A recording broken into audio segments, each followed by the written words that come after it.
นีนครหลวงจันทร์ที่ได้รับผลกระทบหนักจากระดับน้ำเพิ่มสูงขึ้นอย่างต่อเนื่องซึ่งปัจจุบันต้องการความช่วยเหลือจากสังคมอย่างยิ่งด่วนนักข่าววิทยุกระจายเสียงแห่งชาติลาวรายงานบ้านหนองโนเมืองไซธานีนครหลวงจันทร์เป็น1 ใน 36 บ้านที่ได้รับผลกระทบหนักจากระดับน้ำเงิมที่เพิ่มสูงขึ้นอย่างต่อเนื่องท่วมเรือนซ่านของประชาชนเนื้อที่การผลิตในเส้นทางนาแต่บ้านโดนคำหาหาดสวนแสนดินและบ้านอื่นๆได้รับความเสียหายท่านบุญจันทร์คันธรรมรีหัวหน้าหน่วยงานแคมป์อาสาไปด้วยใจให้ด้วยหากที่มาประจำให้การช่วยเหลือประชาชนอยู่เขตบ้านหนองโนให้สัมภาษณ์ว่าสภาพน้ำท่วมในปัจจุบันมีระดับเพิ่มสูงขึ้นอย่างต่อเนื่องซึ่งหน่วยงานได้ให้การช่วยเหลือประชาชนเป็นต้นเครื่องอุปโภคบริโภคน้ำดื่มสะอาดและการขนย้ายสิ่งของต่างๆออกจากเขตน้ำท่วมทีมงานอาสาไปด้วยใจนะครับระยะผ่านมาเนาะเขาเห็นเป็นช่วยเหลือสังคมมีเวลาแค่ที่เขาเห็นเป็นแต่ใจจากน้ำใจหมู่ผู้นะมาช่วยกันเขาเห็นสภาพมัน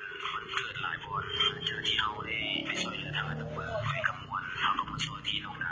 จากนั้นมันเป็นสภาพน้ำก็ลดลงแล้วแต่เขาว่ามาเบิ่งฟ้าวิมันขึ้นก็เลยมาเริ่มปรึกษาหมู่ผู้ว่าจิตอาสาของเขานี่ยังที่ซอยบ่พากันซอยบ่เขตนี้ก็เลยว่าหัวหน้า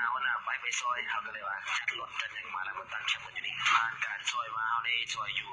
239ครอบครัวแล้วก็เขาจะซอยอยู่2บ้านคือบ้านหาดสวนนี่แล้วก็บ้านหนองโนระยะห่างมื้อนี้วันที่5อันเมื่อก่อนนี่เนาะเขาได้อพยพสัตว์เลี้ยงเป็นจำนวนหลายแล้วก็เครื่องใช้เพราะว่าเพิ่น